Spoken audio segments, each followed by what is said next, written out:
मुरली अमृत की धारा है धारा, जो देती दुखों से किनारा। मुरली अमृत की धारा है धारा, जो देती दुखों से किनारा। भूले जीवन में हो जाए शिव बाबा मुरली में समझाए। भूले जीवन में हो जाए शिव बाबा। ओम शांति। आज की तारीख है 13/1/2024 के बाबा के साकार महावाक्य। मीठे बच्चे मनुष्य शरीर की उन्नति का प्रबंध रचते, आत्मा की उन्नति व चढ़ती का साधन बाप ही बतलाते हैं। यह बाप की ही रिस्पॉन्सिबिलिटी है। बाबा ने प्रश्न पूछा, सदा बच्चों की उन्नति होती रहे उसके लिए बाप कौन कौन सी श्रीमत देते हैं? बाबा ने उत्तर दिया, बच्चे अपनी उन्नति के लिए नंबर 1 सदा याद की यात्रा पर रहो, याद से ही आत्मा की जंग निकलेगी। नंबर 2 कभी भी बीती को याद नहीं करो और आगे के लिए कोई आश ना रखो। नंबर 3 शरीर निर्वाह के लिए कर्म भले करो, लेकिन जो भी टाइम मिले वह वेस्ट नहीं करो। बाप की याद में टाइम सफल करो। नंबर 4 कम से कम 8 घंटा ईश्वरीय सेवा करो तो तुम्हारी उन्नति होती रहेगी। ओम शांति। रूहानी बाप बैठ रूहानी बच्चों को अथवा आत्माओं को समझाते हैं। मनुष्य कहते हैं आत्मा की रिस्पॉन्सिबिलिटी है परमात्मा के ऊपर, वहीं सब आत्माओं की उन्नति और मन की शांति का रास्ता बता सकते हैं। आत्मा रहती है बरकुटी में सबसे न्यारी, अक्सर करके रोग होते हैं शरीर में, यहाँ बरकुटी में नहीं पर सिर में दर्द पड़ेगा, परंतु जो आत्मा का तख्त है वहाँ कोई तकलीफ नहीं होगी, क्योंकि उस तख्त पर आत्मा विराजमान है। अब आत्मा की उन्नति अथवा शांति देने वाला सर्जन तो एक ही परमात्मा है। जब आत्मा की उन्नति हो तब आत्मा को हेल्थ वेल्थ भी मिले। शरीर को तो कितना भी करो उससे कोई उन्नति नहीं होगी। शरीर की कुछ ना कुछ खिटपिट तो रहती ही है। आत्मा की उन्नति तो सिवाय बाप के कोई कर ना सके, और सब दुनिया में शरीर की उन्नति का प्रबंध रचते हैं, बाकी आत्मा की चढ़ती कलाबा उन्नति होती नहीं है। वह तो बाप ही सिखलाते हैं। सारा मदार आत्मा पर है। आत्मा ही 16 कला बनती है, फिर आत्मा ही बिल्कुल कला रहित हो जाती है। 16 कलाएं बनती हैं, फिर कला कम कैसे होती है? यह भी बाप ही समझाते हैं।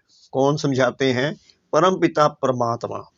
बाप कहते हैं सतयुग में तुमको बहुत सुख था, आत्मा चढ़ती कला में थी, और सत्संगों में आत्मा की उन्नति कैसे हो यह बात नहीं समझाई जाती है।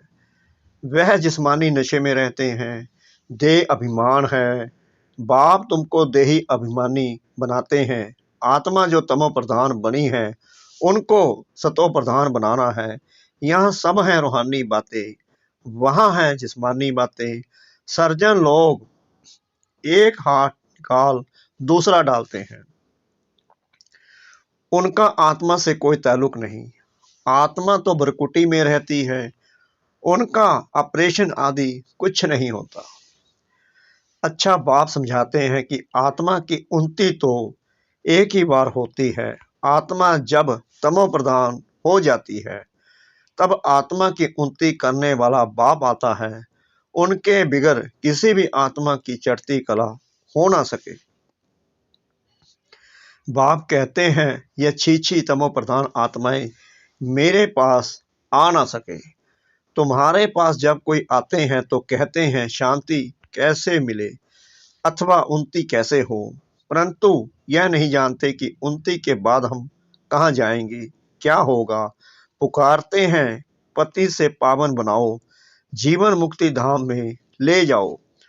तो आत्माओं को ही ले जाएंगे ना, शरीर तो यहाँ खत्म हो जाएंगे, परंतु यह बातें किसकी बुद्धि में नहीं है। यह है ईश्वरीय मत, बाकी वह सब है मानव मत।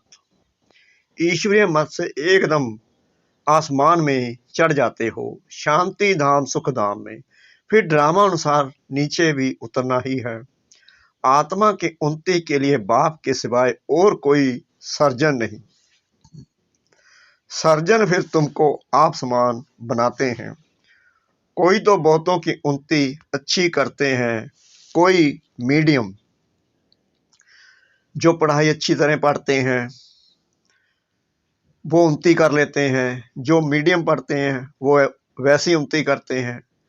कोई थर्ड औरों की उन्नति करते हैं। आत्माओं की उन्नति का जवाबदार है ही एक बाप। दुनिया में यह किसको मालूम नहीं है। बाप कहते हैं इन साधुओं आदि का भी उद्धार करने मैं आता हूँ। पहले जब आत्मा आती है तो पवित्र ही आती है। अब बाप आए हैं सबकी उन्नति करने, नंबरवार पुरुषार्थ अनुसार। तुम्हारी देखो कितनी उन्नति हो जाती है। वहाँ तुमको शरीर भी फर्स्ट क्लास मिलता है। बाप है ही अविनाशी सर्जन, वहीं आकर तुम्हारी उन्नति करते हैं तो तुम ऊंचते ऊंच अपने स्वीट होम में चले जाएंगे। वो लोग मून पर जाते हैं। अविनाशी सर्जन तुमको उन्नति प्राप्त कराने लिए कहते हैं माम एकम याद करो। परमात्मा कहते हैं कि मुझ एक को याद करो तो विक्रम विनाश होंगे। यानी जो तुम विक्रमों का बोझा सर पर लिए हुए हैं वो बाप की याद से ही समाप्त होंगे। बाप विश्व के बच्चों को लिबरेट करते हैं। जब तुम स्वर्ग में जाएंगे तब और सब शांति धाम में होंगे। बाप कितना वंडरफुल कार्य करते हैं, कमाल है बाप की। तब कहते हैं तुम्हारी गतमत तुम ही जानो। आत्मा में ही मत है, आत्मा अलग हो जाए तो मत मिल न सके। ईश्वरीय मत से चढ़ती कला, मानव मत से उतरती कला, यह भी ड्रामा में नूंद है। वो लोग समझते हैं अभी स्वर्ग बन गया है, आगे चलकर मालूम पड़ेगा कि यह नरक है व स्वर्ग। भाषा के ऊपर कितना हंगामा करते हैं, दुखी है ना। स्वर्ग में दुख होता नहीं, अर्थ कवेक भी नहीं होगी। अब पुरानी दुनिया का विनाश होना है, फिर स्वर्ग बन जाएगा। फिर आधा कल वह भी गुम हो जाता है। कहते हैं द्वारिका सागर के नीचे चली गई, सोने की चीजें नीचे दब गई हैं। सो तो जरूर अर्थक्वेक से नीचे जाएंगी। समुद्र को थोड़ी खोद कर निकालेंगे, धरती को खोदते हैं, वहां से मार निकालते हैं। बाप कहते हैं मैं सबका उपकार करता हूँ, मेरा फिर सब अपकार करते, गाली देते। मैं तो अपकारी का भी उपकार करता हूँ, तो मेरी जरूर महिमा होनी चाहिए।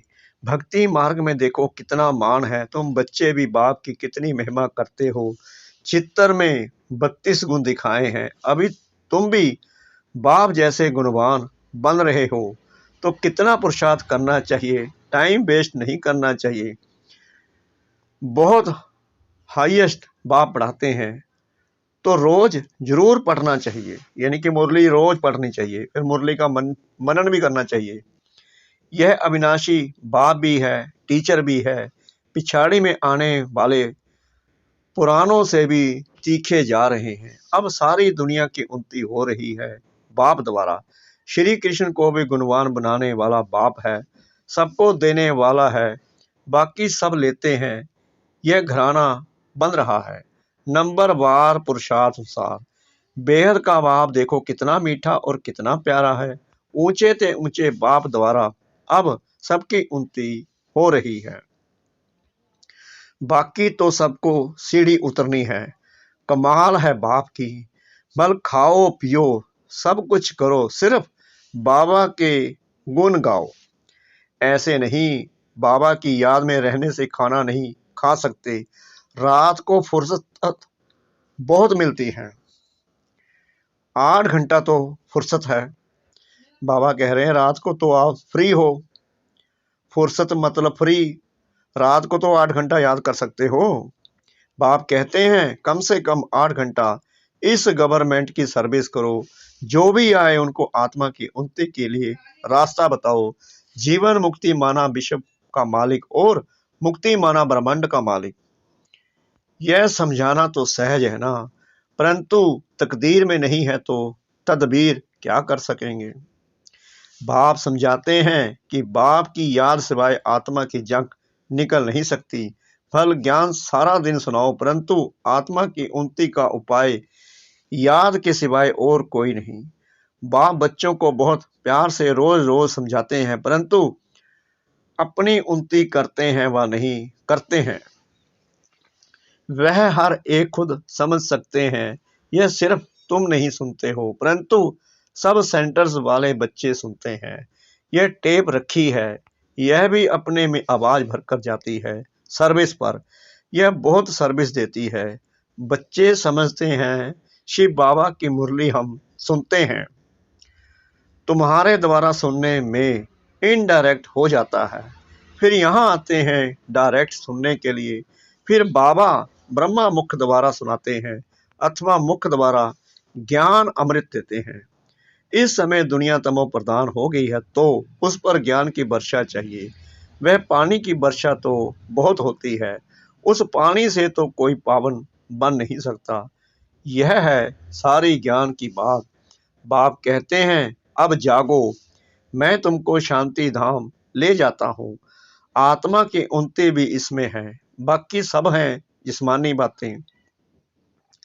रूहानी बातें सिर्फ तुम ही जानते हो।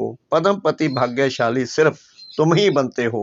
बाप है गरीब निवाज, गरीब ही सुनते हैं। तब बाप कहते हैं अहिल्याओं गणिकाओं को भी समझाओ, सत्युग में ऐसी बातें नहीं होती। वह है बेहद का शिवालय, अब है बेहद का विशालय, बिल्कुल ही तमो प्रधान है, इससे जास्ती मार्जिन नहीं है। अब इस पति दुनिया को चेंज होना है। भारत में राम राज्य और रावण राज्य होता है। जब नेक धर्म हो जाते हैं तब अशांति हो जाती है। लड़ाई तो लगती ही रहती है, अब तो बहुत जोर से लड़ाई लगेगी। कड़ी लड़ाई लग फिर बंद हो जाएगी, क्योंकि राजाई विस्थापन हो, कर्मातीत अवस्था भी हो। अभी तो कोई कह ना सके, वह अवस्था आएगी तो पढ़ाई पूरी हो जाएगी, फिर ट्रांसफर हो जाएंगे अपने पुरुषार्थ अनुसार। इस भंबोर को आग तो लगनी है, फटाफट विनाश हो जाएगा। उनको खूनी नाहक खेल कहा जाता है। नाहक सब मर जाएंगे, रक्त की नदियां बहेंगी, फिर घी दूध की नदियां बहेंगी। हाहाकार से जय जयकार होगी। बाकी सब अज्ञान निद्रा में सोते सोते ही खत्म हो जाएंगे। बड़ी युक्ति से स्थापना होती है, विघ्न भी पड़ेंगे, अत्याचार भी होंगे। अब माताओं द्वारा स्वर्ग का द्वार खुलता है तो पुरुष भी बहुत, परंतु माता जन्म देती है तो उनको पुरुष से इजाफा ज्यादा मिलता है। स्वर्ग में तो नंबर वार सब जाएंगे, कोई 2 जन्म मेल के भी बन सकते हैं। हिसाब किताब जो ड्रामा में नूंद है वही होता है, यानी कि जो ड्रामा में शुरू से हुआ वही होता आया वही होगा। आत्मा की उन्नति होने से कितना फर्क पड़ जाता है। कोई तो एकदम हाईएस्ट बन जाता है, कोई तो बिल्कुल लोएस्ट, कहाँ राजा तो कहाँ प्रजा। मीठे मीठे बच्चों को बाप समझाते हैं अब पुरुषार्थ करो, योग से पवित्र बनो, तब धारणा हो। मंजिल बहुत ऊंची है, अपने को आत्मा समझ बहुत प्यार से बाप को याद करना है। आत्मा का परमात्मा के साथ लब है ना, यह है रूहानी लब, जिससे आत्मा की उन्नति होती है। जिस्मानी लब से गिर पड़ते हैं, तकदीर में नहीं है तो भागंती हो जाते हैं। यज्ञ की बड़ी संभाल चाहिए। माताओं की पाई पाई से यज्ञ की सर्विस हो रही है। यहाँ गरीब ही साहूकार बनते हैं, सारा मदार पढ़ाई पर है। तुम अभी सदा सुहागिन बनती हो, यह सबको फीलिंग आती है। माला का दाना बनने वालों को कितनी अच्छी फीलिंग रहनी चाहिए। बाबा कह रहे हैं माला का दाना बनने वालों को कितनी अच्छी फीलिंग चाहिए। शिव बाबा को याद करते सर्विस करते रहो तो बहुत उन्नति हो सकती है। शिव बाबा की सर्विस में शरीर भी नछावर करना चाहिए। सारा दिन नशा रहे, यह मासी का घर नहीं है।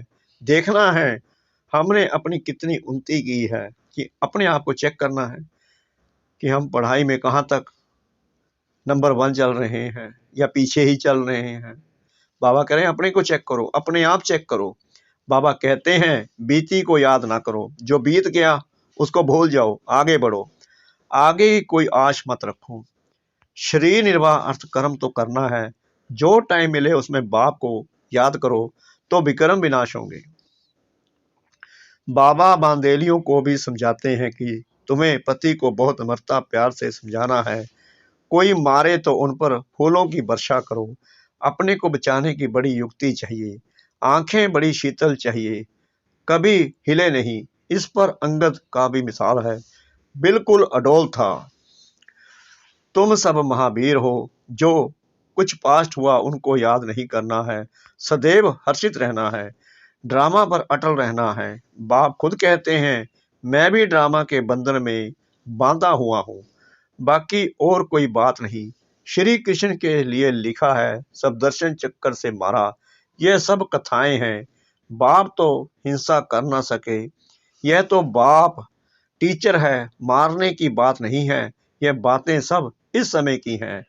एक तरफ ढेर मनुष्य हैं, दूसरी तरफ तुम हो, जिनको आना होगा आते रहेंगे। कल पहले मिसल पद पाते रहेंगे, इसमें चमत्कार की बात नहीं। बाप रहम दिल है, दुख हरता सुख करता है, फिर दुख कैसे देंगे अच्छा। मीठे मीठे सिकना दे बच्चों प्रति माता पिता बाप दादा का याद प्यार और गुड मॉर्निंग।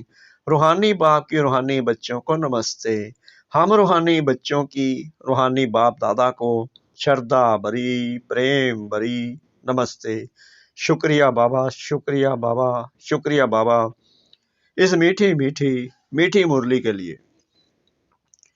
धारणा के लिए मुख्य सार नंबर 1, कम से कम 8 घंटा ईश्वरीय गवर्नमेंट की सर्विस कर अपना टाइम सफल करना है, बाप जैसा गुणवान बनना है। नंबर 2, जो बीता उसे याद नहीं करना है, बीती को बीती कर सदैव हर्षित रहना है, ड्रामा पर अडोल रहना है। मुरली का वरदान, संकल्प बोल और कर्म के व्यर्थ को समर्थ में परिवर्तन करने वाले होली हंस भव।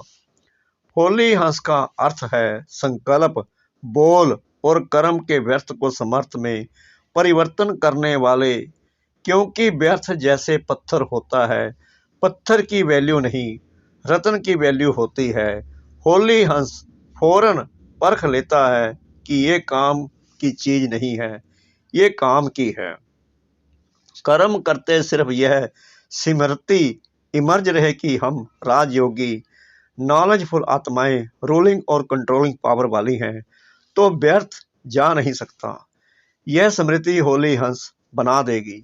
स्लोगन, जो स्वयं को इस देह रूपी मकान में मेहमान समझते हैं वही निर्मोही रह सकते हैं। जो स्वयं को इस देह रूपी मकान में मेहमान समझते हैं वही निर्मोही रह सकते हैं। अव्यक्ति साइलेंस द्वारा डबल लाइट फरिश्ता स्थिति का अनुभव करो। जैसे जब कोई ऐसा दिन होता है तो चलते फिरते ट्रैफिक को भी रोक कर 3 मिनट साइलेंस की प्रैक्टिस कराते हैं, चलते हुए सभी कार्यों को स्टॉप कर लेते हैं। ऐसे आप भी कोई कार्य करते हो या बात करते हो तो बीच बीच में यह संकल्पों की ट्रैफिक को स्टॉप करने का अभ्यास करो। 1 मिनट के लिए भी मन के संकल्पों को, चाहे शरीर द्वारा चलते हुए कर्म को बीच में रोककर अपने फरिश्ते स्वरूप में स्थित हो जाओ। ओम शांति।